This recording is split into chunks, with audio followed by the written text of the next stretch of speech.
Next നമ്മൾ നോക്കാൻ പോകുന്നത് company accounts and audit paper 12. ഇതിൽ accounts of joint stock companies 50%, auditing 50%. Study note 1 accounting of shares and debentures. Study note 2 presentation of financial statement as per schedule 3. Study note 3 cash flow statement. Study note 4 accounts of banking, electricity and insurance company. Study note 5 accounting standards. Section B auditing. Study note 6 auditing concept. Study note 7 provision relating to audit under Companies Act revised.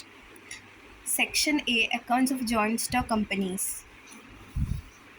Study note 1 accounting of shares and debentures. Introduction. A company is a voluntary and autonomous association of certain persons with capital divided into numerous transferable shares formed to carry out a particular purpose in common. Company എന്ന് പറയുന്നത് കുറച്ച് ആൾക്കാരുടെ പേഴ്സൺസിൻ്റെ voluntary ആയിട്ടുള്ള സ്വമേധയായിട്ടുള്ള autonomous അസോസിയേഷനാണ് വിത്ത് capital divide ചെയ്തിട്ടുണ്ട് numerous transferable shares ആയിട്ട്. എന്തിനു വേണ്ടിയിട്ട്? Common ആയിട്ട് എന്തെങ്കിലും ഒരു പെർട്ടിക്കുലർ പേർപ്പസ് ക്യാരി ഔട്ട് ചെയ്യാൻ വേണ്ടിയിട്ട്. It is an artificial person created by law to achieve the object for which it is formed. എന്ത് ഒബ്ജക്റ്റിനാണോ ആ കമ്പനി ഫോം ചെയ്തിരിക്കുന്നത് അത് അച്ചീവ് ചെയ്യാൻ വേണ്ടിയിട്ട് ലോയാൽ അതായത് ലീഗലി ക്രിയേറ്റ് ചെയ്യപ്പെട്ട ഒരു artificial പേഴ്സണാണ് company. Section 2, subsection 20 of the Companies Act 2013 defines a company as company formed and registered under this act or an existing company. Companies Act 2013 section 2 subsection 20 പറയുന്നത് കമ്പനിനെ define ചെയ്യുന്നത്, company എന്ന് പറയുന്നത് is A company എന്ന് പറയുന്നത് company formed and registered under this act means companies act base ചെയ്തിട്ട് form ചെയ്ത് register ചെയ്ത company അല്ലെങ്കിൽ ഒരു എക്സിസ്റ്റിംഗ് കമ്പനി, ഇതിനെയാണ് നമ്മൾ കമ്പനി എന്ന് പറയുന്നത്. An existing company means A company formed and registered under any of the former companies act. അതായത് കമ്പനീസ് ആക്ട് 2013 മുന്നേ കമ്പനീസ് ആക്ട് വന്നിട്ടുണ്ട്. സോ പ്രീവിയസ് കമ്പനി ലോസിൻ്റെ കീഴിൽ ഫോം ചെയ്ത് രജിസ്റ്റർ ചെയ്ത കമ്പനിയാണ് നമ്മൾ എക്സിസ്റ്റിംഗ് കമ്പനി എന്ന് പറയുന്നത്. എക്സിസ്റ്റിംഗ് കമ്പനിയും company formed and registered under this act, അതായത് കമ്പനീസ് ആക്ട് 2013 നമ്മൾ കമ്പനി എന്ന് പറയുന്നത്. Thus it is an abstract person, invisible, intangible and existing only in contemplation of law. അതായത് ലീഗലി മാത്രം എക്സിസ്റ്റൻസ് ഉള്ളതും ഇൻടാഞ്ചിബിൾ, ടച്ച് ചെയ്യാനോ സീ ചെയ്യാനോ ഫീൽ ചെയ്യാനോ ഒന്നും പറ്റില്ല. ഇൻടാഞ്ചിബിൾ ആയിട്ടുള്ള ഒരു ഇൻവിസിബിളാണ്, നമുക്ക് കാണാൻ പറ്റില്ല. അങ്ങനെയുള്ളൊരു അബ്സ്ട്രാക്റ്റ് പേഴ്സണാണ് കമ്പനി. ലീഗലി മാത്രമേ അതിന് എക്സിസ്റ്റൻസ് ഉള്ളൂ. It can hold, purchase or sell both movable and immovable property, incur and pay debts, open a bank account in its own name and sue and be sued in the same manner as an individual. ഒരു ഇൻഡിവിജ്വലിനെ പോലെ തന്നെ കമ്പനിക്ക് എന്തൊക്കെ ചെയ്യാം? മൂവബിളായിട്ടും ഇമ്മൂവബിളായിട്ടും ഉള്ള properties hold ചെയ്യാൻ പറ്റും. അതായത് അതിൻ്റെ അണ്ടറിൽ വയ്ക്കാം. അതായത് അവർക്ക് ലീഗൽ ഓണർഷിപ്പ് മെയിൻറ്റെയിൻ ചെയ്യാം, പർച്ചേസ് ചെയ്യാം, സെയിൽസ് നടത്താം.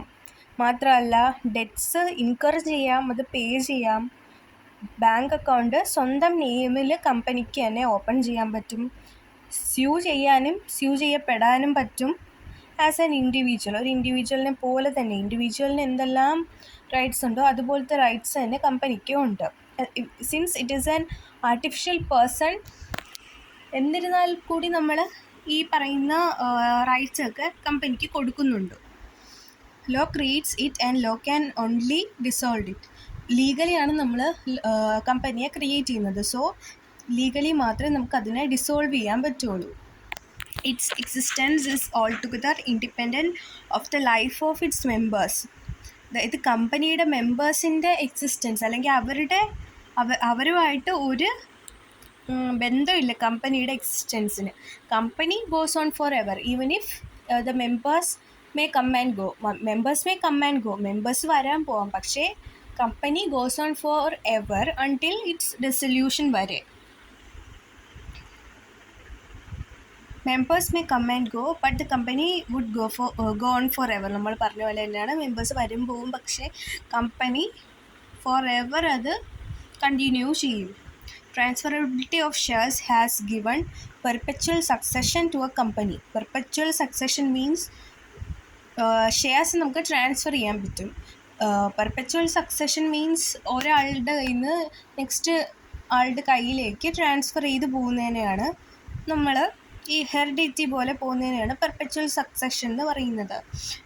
ഷെയർസ് നമുക്ക് ട്രാൻസ്ഫർ ചെയ്യാൻ പറ്റും. ട്രാൻസ്ഫറബിലിറ്റി ഓഫ് ഷെയർസ് എന്ന് പറയുന്ന ഒരു ട്രാൻസ്ഫറബിലിറ്റി പോസിബിൾ ആയതുകൊണ്ട് തന്നെ പെർപെച്വൽ സക്സഷൻ കമ്പനിക്കുണ്ട്. Death, insanity or insolvency of a member or any member will not affect the existence of the company at all. Members അല്ലെങ്കിൽ ഒരു മെമ്പർ അല്ലെങ്കിൽ മോർ ദാൻ വൺ മെമ്പേഴ്സിൻ്റെ ഡെത്ത് നടക്കാം, അവർ ഇൻസെയിൻ ആയി പോവാം, അവർ ഇൻസോൾവൻ്റ് ആയി പോവാം, പക്ഷേ കമ്പനിയുടെ എക്സിസ്റ്റൻസിനെ അത് ഒട്ടും ബാധിക്കുന്നില്ല. A company is a legal entity quite distinct and separate from the persons who are its members. Members ആയിട്ടുള്ള പേഴ്സൺസിൽ നിന്ന് ഡിസ്റ്റിങ്ക്റ്റ്, അതായത് സെപ്പറേറ്റ് ആയിട്ടുള്ളതും ഡിഫറെൻ്റ് ആയിട്ടുള്ളതുമായിട്ടുള്ളൊരു ലീഗൽ എൻറ്റിറ്റിയാണ് company. Company cannot ordinarily buy its own shares. കമ്പനിക്ക് സ്വന്തം ഷെയർസ് ബൈ ചെയ്യാൻ പറ്റില്ല. A share holder is not the agent of the company. ഒരു കമ്പനിയുടെ ഷെയർ ഹോൾഡർ എന്ന് പറയുന്നത് കമ്പനിയുടെ ഏജൻ്റ് അല്ല. ആ ഏജൻറ്റ് മീൻസ് മറ്റൊരാളുടെ ബിഹാഫിൽ കോൺട്രാക്റ്റിലൊക്കെ എൻ്റർ ചെയ്യാനുള്ള ആ ഒരു പ്രിൻസിപ്പൽ ഏജൻറ്റ് റിലേഷൻ, അത് ഷെയർ ഹോൾഡറും കമ്പനിയായിട്ടില്ല. He cannot incur any debt so as to bind the company. Members അല്ലെങ്കിൽ ഷെയർ ഹോൾഡേഴ്സ് എന്തെങ്കിലും ഡെറ്റ് ഇൻകർ ചെയ്തെന്ന് പറഞ്ഞിട്ട് അവർക്ക് കമ്പനി അതിൽ ബൗണ്ട് അല്ലെങ്കിൽ ബൈൻഡ് ചെയ്യാൻ പറ്റില്ല. They cannot bind the company by their acts. അവർ ചെയ്യുന്ന ആക്ട്സ് കമ്പനിയുടെ ആക്ട്സ് ആയിട്ട് ഡീം ചെയ്യാൻ നമുക്ക് പറ്റില്ല. The same person can be a share holder and a creditor of the company. Same പേഴ്സണ് കമ്പനിയുടെ ഷെയർ ഹോൾഡറും ആവാം, അറ്റ് ദ സെയിം ടൈം ക്രെഡിറ്ററും ആവാം. The ownership is divorced from management because a joint stock company is managed by a board of directors elected by the shareholders, that is owners. Company joint stock കമ്പനിയുടെ കേസിൽ അതിൻ്റെ മാനേജ്മെൻറ്റും ഓണർഷിപ്പും different ആണ്. Ownership is divorce from മാനേജ്മെൻറ്റും ഓണർഷിപ്പും ഒരാളുടെ കയ്യിലല്ല. Management joint stock കമ്പനിയുടെ കേസിൽ എല്ലാ കാര്യങ്ങളും മാനേജ് ചെയ്യുന്നത് ബോർഡ് ഓഫ് ഡയറക്ടേഴ്സാണ്. ബോർഡ് ഓഫ് ഡയറക്ടേഴ്സിനെ ഇലക്ട് ചെയ്യുന്നത് ഷെയർ ഹോൾഡേഴ്സാണ്. ഷെയർ ഹോൾഡേഴ്സാണ് ഓണേഴ്സ്, അവർക്കാണ് ഓണർഷിപ്പ് ഉള്ളത്. പക്ഷേ മാനേജ്മെൻറ്റ് ബോർഡ് ഓഫ് ഡയറക്ടേഴ്സിൻ്റെ കയ്യിലാണ്. ആ ബോർഡ് ഓഫ് ഡയറക്ടേഴ്സിനെ ഇലക്ട് ചെയ്യുന്നത് share ഹോൾഡേഴ്സാണ്.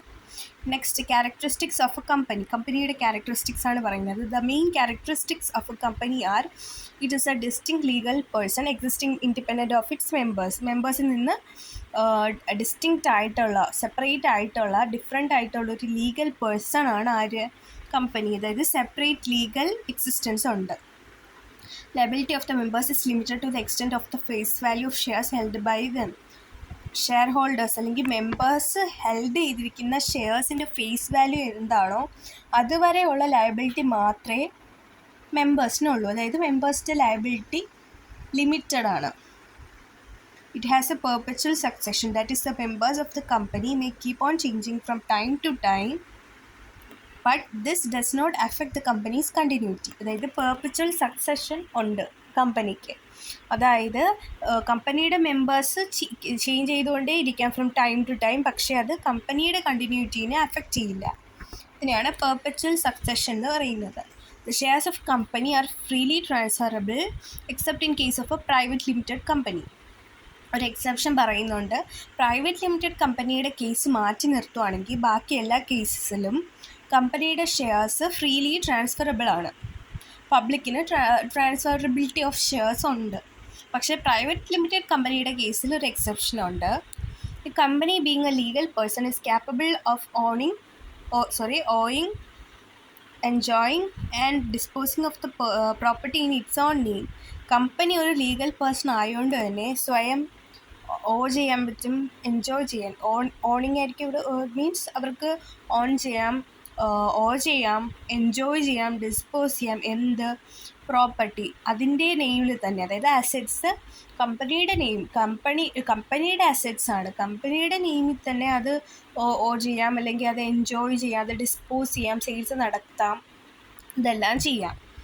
A company being A separate body can sue and be sued in its own name. സ്വന്തം നെയിമിൽ, കമ്പനിയുടെ നെയിമിൽ തന്നെ സ്യൂ ചെയ്യാനും സ്യൂ ചെയ്യപ്പെടാനും പറ്റും. കാരണം it is a separate body. മെമ്പേഴ്സിൽ നിന്ന് കമ്പനി ഡിഫറെൻ്റ് ആണ്, മെമ്പേഴ്സ് ഡിഫറെൻ്റ് ആണ്, കമ്പനി ഡിഫറെൻ്റ് ആണ്. Both are not the same persons as in the case of proprietorship. Next, though a company is an artificial person, yet it acts through human beings who are called directors of the company. Company എന്ന് പറയുന്നത് artificial person ആണെങ്കിലും അത് act ചെയ്യുന്നത് human ബീങ്സിൽ കൂടെയാണ്. അവർ നമ്മൾ directors എന്ന് പറയും, കമ്പനിയുടെ ഡയറക്ടേഴ്സ് എന്ന് പറയും. There is a divorce between ownership and management. നമ്മൾ ഓൾറെഡി പറഞ്ഞ കാര്യം തന്നെയാണ്, മാനേജ്മെൻറ്റും ഓണർഷിപ്പും ഡിഫറെൻ്റ് ആണ്. It is a voluntary association of persons usually for profit. അതായത് പ്രോഫിറ്റിന് വേണ്ടിയിട്ട് പേഴ്സൺസിൻ്റെ ഒരു വോളണ്ടറി അസോസിയേഷനാണ് കമ്പനി എന്ന് പറയുന്നത്. Company is a voluntary association of persons. AOP ഒരു വോളണ്ടറി ആയിട്ടുള്ള AOP ആണ്. യൂഷ്വലി എന്തിനു വേണ്ടിയിട്ടാണ്? പ്രോഫിറ്റിന് വേണ്ടിയിട്ട്. Next, statutory books. Statutory books are those which a limited company is under statutory obligation to maintain at its registered office. Statutory books എന്ന് പറഞ്ഞാൽ compulsory ആയിട്ട് ലിമിറ്റഡ് കമ്പനി അതിൻ്റെ രജിസ്റ്റേർഡ് ഓഫീസിൽ മെയിൻറ്റെയിൻ ചെയ്യേണ്ട ബുക്സിനെയാണ്, അല്ലെങ്കിൽ ആ സ്റ്റാറ്റ്യൂട്ടറി ഒബ്ലിഗേഷൻ്റെ കീഴിൽ ഒരു ലിമിറ്റഡ് കമ്പനി മെയിൻറ്റെയിൻ ചെയ്യേണ്ട certain ബുക്സിനെയാണ് നമ്മൾ സ്റ്റാറ്റ്യൂട്ടറി ബുക്സ് എന്ന് പറയുന്നത്. Statutory books are those which are limited companies under statutory obligation to maintain at its registered office. അതായത് കമ്പൽസറി ആയിട്ട് സ്റ്റാറ്റ്യൂട്ടറി ഒബ്ലിഗേഷൻ്റെ കീഴിൽ അതിൻ്റെ രജിസ്റ്റേർഡ് ഓഫീസിൽ ലിമിറ്റഡ് കമ്പനി കീപ്പ് ചെയ്യേണ്ട ബുക്സിനെയാണ് സ്റ്റാറ്റ്യൂട്ടറി ബുക്സ് എന്ന് പറയുന്നത്. The main statutory books are register of investments held and their names. ഇൻവെസ്റ്റ്മെൻറ്റ്സിൻ്റെ രജിസ്റ്ററും അതിൻ്റെ പേരും.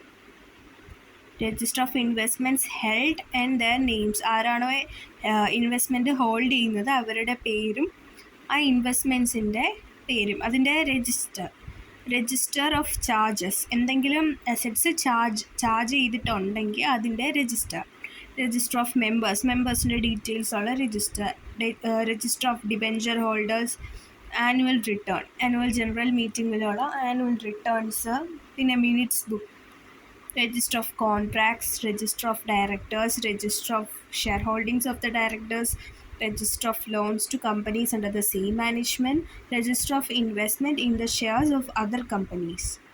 Next, the books of accounts. Books of accounts എന്ന് പറയുന്നത് every company is required to keep at its registered office books of accounts. Books of account എന്ന് പറയുന്നത് registered ഓഫീസിൽ company keep ചെയ്യേണ്ടതാണ് books of accounts.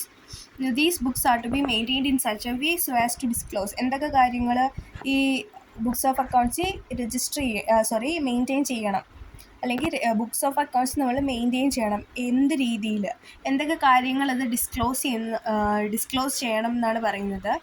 സംസ് of money received and expended by the company and the matter in respect of which the receipt and expenditure has taken place. അതായത് എത്ര amount of money receive ചെയ്തു, അല്ലെങ്കിൽ company എത്ര ചിലവാക്കി, എത്ര കിട്ടി, അതായത് ഇൻകം എക്സ്പെൻഡിച്ചർ, റിസീപ്റ്റിൻ്റെ എക്സ്പെൻഡിച്ചറിൻ്റെയും ഡീറ്റെയിൽസും and matters related to that. All sales and purchases of goods of the company. കമ്പനിയുടെ ഗുഡ്സ് സെയിൽസ് നടത്തുന്നതും പർച്ചേസ് നടത്തുന്നതിൻ്റെയും ഡീറ്റെയിൽസ് എല്ലാം ഉണ്ടായിരിക്കണം. All assets and liabilities of the കമ്പനിയുടെ അസറ്റ്സും എല്ലാ അസറ്റ്സും ലയബിലിറ്റീസും വരണം. നെക്സ്റ്റ് ഒരു ചാർട്ടാണ് കൊടുത്തിരിക്കുന്നത്. Long term sources of finance ആണ്. ലോങ് ടേം ആയിട്ടുള്ള സോഴ്സസ് ഓഫ് ഫിനാൻസ് ആണ് issue of shares means equity shares ഉണ്ടായിരിക്കാം, പ്രിഫറൻസ് ഷെയർസ് ഉണ്ടായിരിക്കാം. Equity means IPO, initial public offering വരാം, റൈറ്റ് ഇഷ്യൂ വരാം, ESOS or ESOP, employee stock option scheme അല്ലെങ്കിൽ employee stock option plan. പിന്നെ debentures വരാം, loans വരാം, ploughing back of profits. ഇതൊക്കെയാണ് long term sources of finance. Next issue of share issue ആണ് പറയുന്നത്. Share capital. No trading concern can run without capital. Capital ഇല്ലാതെ trading കൺസേൺസിന് ഒരിക്കലും run ചെയ്യാൻ പറ്റില്ല. The divisions of share capital are. Share ക്യാപിറ്റലിൻ്റെ ഡിവിഷനാണ് പറയുന്നത് nominal or authorised capital, issued capital, subscribed capital, called up capital, paid up capital. Nominal or authorised capital. The amount of capital with which the company intends to be registered is called registered capital. Registered capital എന്ന് പറയുന്നത് എത്ര amount of capital വെച്ചിട്ടാണ് company register ചെയ്യാൻ ഉദ്ദേശിക്കുന്നത്, അതിനെയാണ് registered capital എന്ന് പറയുന്നത്. It is the maximum amount which the company is authorised to raise by way of public subscription. Public subscription വഴി എത്രത്തോളം മാക്സിമം എമൗണ്ട് എത്രത്തോളം കമ്പനിക്ക് പബ്ലിക് സബ്സ്ക്രിപ്ഷൻ വഴി റേസ് ചെയ്യാൻ, അതിന് എത്രത്തോളം ഓതറൈസ്ഡ് ആണ്, എത്ര അതോറിറ്റി ഉണ്ട്, എത്ര റൈറ്റ് ഉണ്ട്, അതിൻ്റെ മാക്സിമം എമൗണ്ടിനെയാണ് നമ്മൾ എന്തെന്ന് പറയുന്നത്, registered capital. There is no legal limit on extent of the amount of authorised capital. Authorised ക്യാപിറ്റലിൻ്റെ എമൗണ്ടിന് എക്സ്റ്റെൻറ്റ് ഒന്നും, ഒരു ലീഗൽ ലിമിറ്റ് ഒന്നും ഇല്ല, ഇത്ര ഉണ്ടാവുള്ളൂ എന്ന് പറഞ്ഞ ഒരു ലീഗൽ ലിമിറ്റ് ഒന്നും ഇല്ല. Issued capital. That part of the authorized capital which is offered to the public for subscription is called issued capital. Issued capital എന്ന് പറയുന്നത് പബ്ലിക്കിന് എത്രത്തോളം പബ്ലിക് സബ്സ്ക്രിപ്ഷന് വേണ്ടിയിട്ട് എത്ര പാർട്ട്, ഓതറൈസ്ഡ് ക്യാപിറ്റലിൻ്റെ എത്ര പാർട്ടാണ് നമ്മൾ പബ്ലിക്കിന് വേണ്ടി ഓഫർ ചെയ്യുന്നത് ഫോർ സബ്സ്ക്രിപ്ഷൻ, ആ പാർട്ടിനെയാണ് ഇഷ്യൂഡ് ക്യാപിറ്റൽ. എത്രത്തോളം നമ്മൾ ഓതറൈസ്ഡ് ക്യാപിറ്റലിൻ്റെ എത്രത്തോളം പാർട്ട് നമ്മൾ പബ്ലിക്കിന് ഇഷ്യൂ ചെയ്യുന്നു, അതിനെയാണ് ഇഷ്യൂഡ് ക്യാപിറ്റൽ എന്ന് പറയുന്നത്. സോ എത്രത്തോളം മാക്സിമം എമൗണ്ട് ക്യാപിറ്റൽ നമുക്ക് റേസ് ചെയ്യാൻ പറ്റും, അതിനെയാണ് നോമിനൽ അല്ലെങ്കിൽ ഓതറൈസ്ഡ് ക്യാപിറ്റൽ എന്ന് പറയുന്നത്. എത്രയാണ് നമ്മൾ രജിസ്റ്റർ ചെയ്യുന്നത്, അതിനെ തന്നെയാണ് ഓതറൈസ്ഡിനെയാണ് നമ്മൾ രജിസ്റ്റേർഡ് എന്ന് പറയുന്നത്. ഇഷ്യൂഡ് മീൻസ് ആ ഓതറൈസ്ഡിൽ എത്രത്തോളം നമ്മളിപ്പോൾ ഇഷ്യൂ ചെയ്യുന്നു ഫോർ പബ്ലിക്കിന് സബ്സ്ക്രൈബ് ചെയ്യാൻ വേണ്ടിയിട്ട്, അതിനെയാണ് നമ്മൾ ഇഷ്യൂഡ് ക്യാപിറ്റൽ എന്ന് പറയുന്നത്. Subscribed capital. That part of the issued capital for which applications are received from the public is called subscribed capital. Subscribed capital എന്ന് പറയുമ്പം നമ്മൾ ഇഷ്യൂ ചെയ്ത ക്യാപിറ്റലിന് എത്രത്തോളം ആപ്ലിക്കേഷൻസ് നമ്മൾ റിസീവ് ചെയ്തു പബ്ലിക്കിൽ നിന്ന്, അതിനെയാണ് സബ്സ്ക്രൈബ്ഡ് ക്യാപിറ്റൽ. അതായത് എത്രത്തോളം സബ്സ്ക്രിപ്ഷൻ നമുക്ക് കിട്ടി, ഇഷ്യൂഡിൽ എത്ര സബ്സ്ക്രൈബ് ചെയ്തു, അതിനെയാണ് നമ്മൾ സബ്സ്ക്രൈബ്ഡ് ക്യാപിറ്റൽ എന്ന് പറയുന്നത്. Called up capital. The amount on the shares which is actually demanded by the company to be paid is known as called up capital. Called up capital എന്ന് പറയുമ്പം ഷെയറിൻ്റെ എത്രത്തോളം എമൗണ്ട് കമ്പനി ഡിമാൻഡ് ചെയ്യുന്നു പേ ചെയ്യണം എന്ന് പറഞ്ഞു, അതിനെയാണ് നമ്മൾ കോൾഡ് അപ്പ് ക്യാപിറ്റൽ. അതായത് കോൾ ചെയ്യപ്പെടുന്നു, എത്രത്തോളം പേ ചെയ്യാൻ വേണ്ടിയിട്ട് കമ്പനി പറയുന്നു, അതിനെയാണ് കോൾഡ് അപ്പ് ക്യാപിറ്റൽ എന്ന് പറയുന്നത്. Paid up capital. The part of the called up capital which is offered and is actually paid by the member is known as paid up capital. Called up ക്യാപിറ്റലിൽ എത്ര part offer ചെയ്യുന്നു, മാത്രമല്ല members actually പേ ചെയ്യുന്നു, അതിനാണ് paid up capital. അതായത് നമ്മൾ പേ ചെയ്യാൻ വേണ്ടിയിട്ട് കോളപ്പ് ചെയ്ത ക്യാപിറ്റലിനെ എത്രത്തോളം പാർട്ട് ആക്ച്വലി മെമ്പേഴ്സ് എത്രത്തോളം പേ ചെയ്യുന്നു, അതാണ് paid up capital. The sum which is still to be paid is known as calls in arrears. എത്രത്തോളം സം അല്ലെങ്കിൽ എത്രത്തോളം എമൗണ്ട് സ്റ്റിൽ പെൻഡിങ് ആണ് പേ ചെയ്യാൻ വേണ്ടി, ആ ലയബിലിറ്റീനെയാണ് നമ്മൾ കോൾസ് ഇൻ അരിയേഴ്സ് എന്ന് പറയുന്നത്. എത്രത്തോളം നേരത്തെ അവർ പേ ചെയ്യുന്നു, കോളപ്പ് ചെയ്യുന്നതിന് മുമ്പ് കൊണ്ട് പേ ചെയ്യുന്നു, അതിനെയാണ് നമ്മൾ കോൾസ് ഇൻ അഡ്വാൻസ് എന്ന് പറയുന്നത്. അത് ലേറ്റർ പാർട്ടിൽ നമ്മൾ പഠിക്കും. Publication of authorised, subscribed and paid up capital. Section 60 പറയുന്നത് ഓതറൈസ്ഡ്, സബ്സ്ക്രൈബ്ഡ്, പെയ്ഡ് അപ്പ് ക്യാപിറ്റലിൻ്റെ publication. Where any notice, advertisement or other official publication or any business letter, billhead or letter paper of a company contains a statement of the amount of the authorized capital of the company. Such notice, advertisement or other official publication or such letter, billhead or letter paper shall also contain a statement in an equally prominent position and in equally conspicuous character of the amount of the capital which has been subscribed and the amount paid up. അതായത് ഏതെങ്കിലും notice വഴിയോ advertisement വഴിയോ മറ്റ് official publications വഴിയോ അല്ലെങ്കിൽ business letter വഴിയോ അല്ലെങ്കിൽ bill head വഴിയോ അല്ലെങ്കിൽ ലെറ്റർ പേപ്പർ കമ്പനിയുടെ ലെറ്റർ പേപ്പറിൽ കൂടെയോ എന്തെങ്കിലും ഒരു സ്റ്റേറ്റ്മെൻറ്റ് അതിലെന്തെങ്കിലും ഒരു സ്റ്റേറ്റ്മെൻറ്റ് വരുന്നുണ്ട് എന്തിനെക്കുറിച്ച് കമ്പനിയുടെ ഓതറൈസ്ഡ് ക്യാപിറ്റലിൻ്റെ എമൗണ്ടിനെ കുറിച്ച് എന്തെങ്കിലും ഒരു സ്റ്റേറ്റ്മെൻറ്റ് വരുവാണ് ഇങ്ങനെ പറഞ്ഞ പബ്ലിക്കേഷൻസിൽ എന്നുണ്ടെങ്കിൽ ആ പറഞ്ഞ നോട്ടീസ് അഡ്വർടൈസ്മെൻറ്റ് അല്ലെങ്കിൽ ഒഫീഷ്യൽ പബ്ലിക്കേഷൻ അല്ലെങ്കിൽ പറഞ്ഞ പോലെ ബിസിനസ് ലെറ്റർ അല്ലെങ്കിൽ വിൽ ഹെഡ് അല്ലെങ്കിൽ ലെറ്റർ പേപ്പർ ആ ഒരു പബ്ലിക്കേഷനിൽ എന്തുണ്ടായിരിക്കും അതേ ഈക്വൽ പ്രൊമിനൻറ്റ് പൊസിഷനിൽ അത് നമ്മൾ വിസിബിൾ ആയിട്ടുള്ള അതേ പ്രൊമിനൻ്റ് ആയിട്ടുള്ള പൊസിഷനിൽ തന്നെ ഒരു സ്റ്റേറ്റ്മെൻറ്റ് കൂടെ കാണും. മാത്രമല്ല എത്ര വലിപ്പം, എത്ര സൈസ്, എങ്ങനത്തെ കോൺസ്പീഷ്യസ് ക്യാരക്ടർ, അതായത് പെട്ടെന്ന് അട്രാക്റ്റീവ് ആയിട്ടുള്ള എത്ര വലിപ്പമുള്ള എങ്ങനത്തെ ലെജിബിൾ ആയിട്ടുള്ള ക്യാരക്ടറിലാണോ ആ ഒരു ഓതറൈസ്ഡ് ക്യാപിറ്റലിൻ്റെ എമൗണ്ട് കൊടുത്തിരിക്കുന്നത് അതേപോലെ തന്നെ സബ്സ്ക്രൈബ്ഡ് ക്യാപിറ്റലും പെയ്ഡ് അപ്പ് ക്യാപിറ്റലിൻ്റെയും ഒരു സ്റ്റേറ്റ്മെൻറ്റ്, ആ എമൗണ്ട് ഓഫ് ക്യാപിറ്റലിൻ്റെ ഒരു സ്റ്റേറ്റ്മെൻറ്റും അതിൽ ഉണ്ടായിരിക്കും. അതായത് ഇത്രയേ ഉള്ളൂ. ഈ പറഞ്ഞ പബ്ലിക്കേഷൻസിൽ ഏതിലെങ്കിലും ഓതറൈസ്ഡ് ക്യാപിറ്റലിൻ്റെ എമൗണ്ടിനെ കുറിച്ച് എന്തെങ്കിലും സ്റ്റേറ്റ് ചെയ്തിട്ടുണ്ടെങ്കിൽ, അങ്ങനത്തെ ഒരു സ്റ്റേറ്റ്മെൻറ്റ് ഉണ്ടെങ്കിൽ സെയിം രീതിയിൽ തന്നെ ഇൻ ദ സെയിം മാനർ, കുഞ്ഞായിട്ടോ അല്ലെങ്കിൽ അതിനെക്കാട്ടിയും വലുതായിട്ടോ വരരുത്, സെയിം ഈക്വൽ പൊസിഷനിലും ഈക്വൽ ക്യാരക്ടറിലും തന്നെ എന്തുണ്ടായിരിക്കണം, സബ്സ്ക്രൈബ്ഡ് ക്യാപിറ്റലിൻ്റെയും പെയ്ഡ് അപ്പ് ക്യാപിറ്റലിൻ്റെയും എന്തുണ്ടായിരിക്കണം, ആ എമൗണ്ടിൻ്റെ സ്റ്റേറ്റ്മെൻറ്റ് ഉണ്ടായിരിക്കണം. ഇതാണ് സെക്ഷൻ 60 പറയുന്നത് of companies act 2013. If any default is made in compliance with the requirements of subsection 1 of the subsection 1, the company shall be liable to pay a penalty of 10,000 rupees, and every officer of the company who is in default shall be liable to pay a penalty of 5,000 rupees for each default. നമ്മുടെ text book, വീണ്ടും ഞാൻ പറയുന്നു, നമ്മുടെ text book CMAയുടെ text book എന്ന് പറയുന്നത് അപ്ഡേറ്റഡേ അല്ല.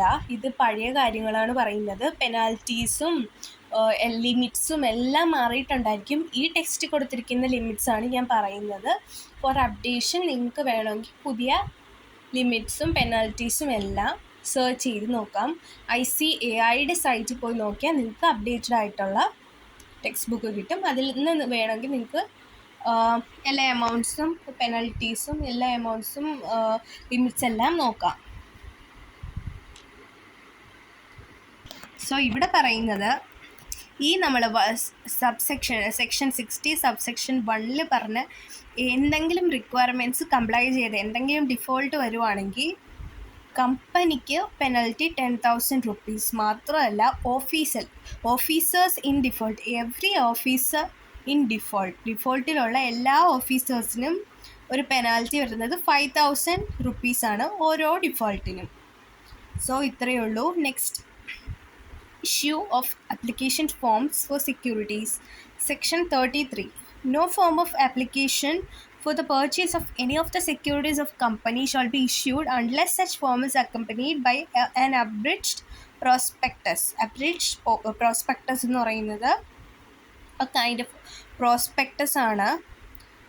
ഒരു form of applications എന്തിനൊക്കെ വേണ്ടിയിട്ട്, കമ്പനിയുടെ സെക്യൂരിറ്റീസിൻ്റെ പർച്ചേസിന്, ഏതെങ്കിലും ഒരു സെക്യൂരിറ്റി, കമ്പനിയുടെ ഏതെങ്കിലും ഒരു സെക്യൂരിറ്റിയുടെ പർച്ചേസിന് വേണ്ടിയിട്ടുള്ള ഫോം ഓഫ് ആപ്ലിക്കേഷൻ അല്ലെങ്കിൽ ആപ്ലിക്കേഷൻ ഫോം നമുക്ക് എന്ത് ചെയ്യാൻ പറ്റില്ല, ഇഷ്യൂ ചെയ്യാൻ പറ്റില്ല അൺലെസ്, അതായത് ഈ പറയുന്നൊരു കണ്ടീഷൻ സാറ്റിസ്ഫൈ ചെയ്താൽ മാത്രം ഈ പറയുന്ന കാര്യം ചെയ്യാൻ പറ്റും. പക്ഷേ അതായത് ഇത്രയേ ഉള്ളൂ, കമ്പനിയുടെ സെക്യൂരിറ്റീസ് പർച്ചേസ് ചെയ്യുന്ന ആപ്ലിക്കേഷൻ ഫോം ഉണ്ട്.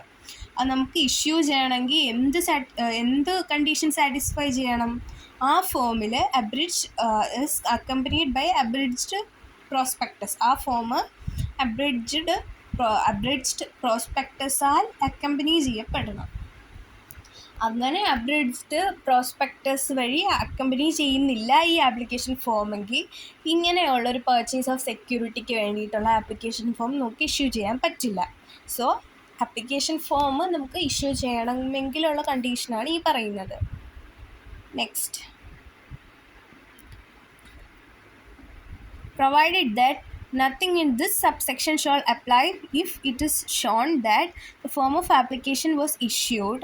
അതായത് ഈ പറയുന്ന സബ്സെക്ഷനിൽ ഒരു കാര്യം അപ്ലൈ ചെയ്യുന്നില്ല എപ്പോൾ if it is shown that the form of application was issued in connection with a bona fide invitation to a person to enter into an underwriting agreement with respect to such securities or in relation to securities which were not offered to the public. അതായത് ത്രീയിലും subsection 3യിലും subsection 4ലും പറയുന്ന കാര്യങ്ങൾ ഈ 3യിലും subsection 3യിലും 4ലും പറയുന്ന കാര്യങ്ങൾ ആ application form issue ചെയ്യുന്നുണ്ടെങ്കിൽ ആ issue ചെയ്ത ആപ്ലിക്കേഷൻ ഫോം ഈ കാര്യങ്ങളൊക്കെ കാണിക്കുന്നുണ്ടെങ്കിൽ 3യിലും 4ലും പറയുന്ന കാര്യങ്ങൾ ഉണ്ടെങ്കിൽ നമ്മൾ നേരത്തെ പറഞ്ഞ 1 എന്ന് പറയുന്ന ആ ഒരു ഇത് നോക്കേണ്ട ആവശ്യമില്ല. നമുക്ക് വേണമെങ്കിൽ എന്ത് ചെയ്യാം, ആപ്ലിക്കേഷൻ ഫോം എന്ത് ചെയ്യാം, ഇഷ്യൂ ചെയ്യാം. അതായത് അബ്രിഡ്ജ്ഡ് ഈ 3യിലും 4ലും പറയുന്ന ആൾക്ക് വേണ്ടിയിട്ടാണ് നമ്മൾ ആപ്ലിക്കേഷൻ ഫോം ഇഷ്യൂ ചെയ്തത്. ഈ 2 കാര്യങ്ങളും കാണിക്കുന്നുണ്ട് ആ ആപ്ലിക്കേഷൻ ഫോമെങ്കിൽ നമുക്ക് ഈ അബ്രിഡ്ജ്ഡ് പ്രോസ്പെക്ടസ് അക്കമ്പനി ചെയ്യേണ്ട നമ്മുടെ ആപ്ലിക്കേഷൻ ഫോം. അതായത് ഈ ആപ്ലിക്കേഷൻ ഫോം ഇഷ്യൂ ചെയ്തത് ബോണഫൈഡ് ഇൻവിറ്റേഷൻ, അതായത് അണ്ടർ റൈറ്റിംഗ് എഗ്രിമെൻറ്റിലേക്ക് എൻ്റർ ചെയ്യാൻ വേണ്ടിയിട്ട് ഒരു പേഴ്സണെ ഇൻവൈറ്റ് ചെയ്തുകൊണ്ട് ബോണഫൈഡ് ഇൻവിറ്റേഷൻ വെച്ചിട്ടാണ് ഇങ്ങനെ ഈ ഒരു ആപ്ലിക്കേഷൻ ഫോം ഇഷ്യൂ ചെയ്തതെന്നുണ്ടെങ്കിൽ, അല്ലെങ്കിൽ ആ ഒരു പറയുന്ന in relation to securities which are not offer to the പബ്ലിക്കിന് നമ്മൾ ഓഫർ ചെയ്യാത്ത സെക്യൂരിറ്റി ആയിട്ട് റിലേറ്റഡ് ആയിട്ടാണ് ഈ ആപ്ലിക്കേഷൻ ഫോം നമ്മൾ ഇഷ്യൂ ചെയ്യുന്നതെങ്കിൽ ഈ 2 കേസിലും നമ്മൾ അബ്രിഡ്ജ്ഡ് പ്രോസ്പെക്ടസ് അക്കമ്പനി ചെയ്യേണ്ട ആപ്ലിക്കേഷൻ ഫോം. സോ ഇത്രയേ ഉള്ളൂ. അതായത് നമ്മൾ ഏതൊരു സെക്യൂരിറ്റിക്ക് വേണ്ടിയാണോ, ഏത് സെക്യൂരിറ്റി സെയിൽസ് നടത്താൻ അല്ലെങ്കിൽ ഏതൊരു സെക്യൂരിറ്റി പർച്ചേസ് ചെയ്യുന്ന ആപ്ലിക്കേഷൻ ഫോമാണോ അതേ സെക്യൂരിറ്റിയിലെ അണ്ടർ റൈറ്റിംഗ് എഗ്രിമെൻറ്റിലേക്ക് എൻ്റർ ചെയ്യാൻ വേണ്ടിയിട്ട് പേഴ്സണ് കൊടുക്കുന്ന ബോണഫൈഡ് ഇൻവിറ്റേഷൻ ആണ്. അതുമായിട്ട് റിലേറ്റഡ് ആയിട്ടാണ് നമ്മൾ ഈ ആപ്ലിക്കേഷൻ ഫോം ഇഷ്യൂ ചെയ്തത്. അല്ലെങ്കിൽ പബ്ലിക്കിന് ഓഫർ ചെയ്യാത്ത ഒരു സെക്യൂരിറ്റി ആയിട്ട് റിലേറ്റഡ് ആയിട്ടാണ് നമ്മൾ ആപ്ലിക്കേഷൻ ഫോം ഇഷ്യൂ ചെയ്യുന്നത്. ഈ 2 കേസിലും നമ്മുടെ ആപ്ലിക്കേഷൻ ഫോം എന്ത് ചെയ്യേണ്ട, അബ്രിഡ്ജ്ഡ് പ്രോസ്പെക്ടസാൽ അക്കമ്പനി ചെയ്യപ്പെടേണ്ട. അബ്രിഡ്ജ്ഡ് പ്രോസ്പെക്ടസ് അതുമായിട്ട് അക്കമ്പനി ചെയ്ത് വരേണ്ട ആവശ്യമില്ല. A copy of the prospectus shall, on a request being made by any person before the closing of the subscription list and the offer, be furnished to him. അതായത് പ്രോസ്പെക്ടസിൻ്റെ copy ആരുടെ request പ്രകാരം, any person request നടത്തുന്ന ഏതൊരു ആളിൻ്റെ request അനുസരിച്ചും പ്രോസ്പെക്ടസിൻ്റെ copy നമ്മൾ ഇദ്ദേഹത്തിന് furnish ചെയ്തിരിക്കണം.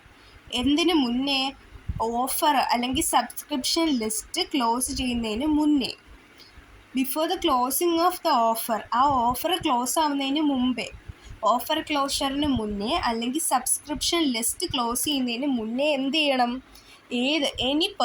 ഏതൊരു പേഴ്സൺ റിക്വസ്റ്റ് ചെയ്യുന്നുണ്ട് പ്രോസ്പെക്ടസിൻ്റെ കോപ്പിക്ക് വേണ്ടി, അദ്ദേഹത്തിന് അത് നമ്മൾ ഫർണിഷ് ചെയ്ത് കൊടുക്കണം. എപ്പോൾ, before the closing of subscription list and the offer. ഇത്രയേ ഉള്ളൂ. ഏതെങ്കിലും ഒരു പേഴ്സൺ സബ്സ്ക്രിപ്ഷൻ ലിസ്റ്റും ഓഫറും ക്ലോസ് ചെയ്യുന്നതിന് മുന്നേ റിക്വസ്റ്റ് നടത്തുവാണെങ്കിൽ അദ്ദേഹത്തിന് എന്ത് ചെയ്ത് കൊടുത്തിരിക്കണം, പ്രോസ്പെക്ടസിൻ്റെ കോപ്പി ഫർണിഷ് ചെയ്ത് അദ്ദേഹത്തിന് കോപ്പി കൊടുത്തിരിക്കണം. If a company makes any default in complying with the provisions of this section, it shall be liable to a penalty of 50,000 rupees for each default. Company ഈ പറയുന്ന ഇപ്പോൾ നമ്മൾ പറഞ്ഞ ഏതെങ്കിലും ഒരു പ്രൊവിഷൻസ്, ഈ സെക്ഷനിലെ ഏതെങ്കിലും പ്രൊവിഷൻസ് കംപ്ലൈ ചെയ്യുന്നില്ല, എന്തെങ്കിലും ഡിഫോൾട്ട് കമ്പനി വരുത്തുവാണെങ്കിൽ കമ്പനി 5,000 rupees ഓരോ ഡിഫോൾട്ടിനും 5,000 rupees പെനൽറ്റി കമ്പനിക്കുണ്ട്, refund of application money. Application മണിയുടെ റീഫണ്ടിനെ കുറിച്ചാണ് പറയുന്നത്. If the stated minimum amount has not been subscribed and the sum payable on application is not received within the periods specified therein, then the application money shall be repaid within a period of 15 days from the closure of the issue, and if any such money is not so repaid within such period, the directors of the company who are officers in default shall jointly and severally be liable to repay the money with interest at the rate of 15% per annum. 15% per annത്തിൽ ഇവിടെ ലയബിലിറ്റിയാണ് പറയുന്നത്. Stated ആയിട്ടുള്ള minimum subscription minimum subscription ഇല്ല, അതായത് stated minimum amount subscribe ചെയ്യപ്പെട്ടില്ല. മാത്രമല്ല